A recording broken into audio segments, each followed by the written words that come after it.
YS Jaganmohan Reddy గారి హయాంలో ప్రారంభించి పూర్తి చేసిన జువ్వల దిన్నె ఈ మధ్యకాలంలో తీవ్ర చర్చనీయాంశం అవుతూ ఉంది రకరకాల వివాదాలతోటి. తాజాగా చూస్తూ ఉన్నాం, మత్స్యకారుల బోట్లు ఏవైతే ఉంటాయో ఆ బోట్లు ఇంట్రెస్టింగ్గా కొన్ని తమిళనాడు వాళ్ళవి కూడా ఆ బోట్లు దొంగతనానికి గురైపోయాయి. దీని వెనకల బడా రాజకీయ నేతలు ఉన్నారు అని, అందుకే పోలీసులు చాలా అలసత్వం ప్రదర్శిస్తున్నారు అని, మా జీవనోపాధితో ఆడుకుంటూ ఉన్నారు అని, దీని చాలా పెద్ద గుడుపుటని ఉంది అని, ఇదొక చాలా పెద్ద చర్చనీయాంశం.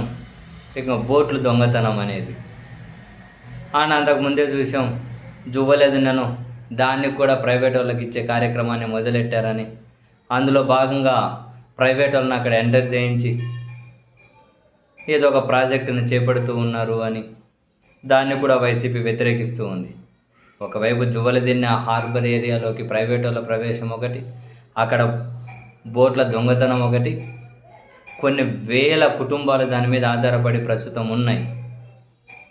ఈ క్రమంలో ఈ సమస్యలన్నింటినీ అడ్రస్ చేసుకుంటూ వాళ్ళకి మద్దతుగా నిలబడడం కోసం వైఎస్ జగన్మోహన్ రెడ్డి గారు ఈ నెల 15వ తేదీన చలో జువ్వలదిన్నె కార్యక్రమానికి హాజరవ్వబోతూ ఉన్నారు. ఈ మేరకు వైఎస్ఆర్ కాంగ్రెస్ పార్టీ కూడా అఫీషియల్గా ఒక పోస్టర్ రిలీజ్ చేసింది. ఈ నెల 15న జువ్వలదిన్నెకు జగనన్న ఆ రోజు ఉదయమే బోగోలు మండలం జువ్వలదిన్నె ఫిషింగ్ హార్బర్కు రాక మత్స్యకారులకు జరుగుతున్న అన్యాయాలపై ప్రశ్నించనున్న జగన్మోహన్ రెడ్డి 164 గ్రామాల మత్స్యకారులు ఈ కార్యక్రమంలో భాగం కాబోతున్నారు అని చెప్పి వైఎస్ఆర్ కాంగ్రెస్ పార్టీ కూడా ఒక పోస్టర్ని విడుదల చేసింది. సో మరోసారి జగన్మోహన్ రెడ్డి గారు అయితే మరో కీలక సమస్యను అడ్రస్ చేయడం కోసం జనంలోకి రాబోతూ ఉన్నారు.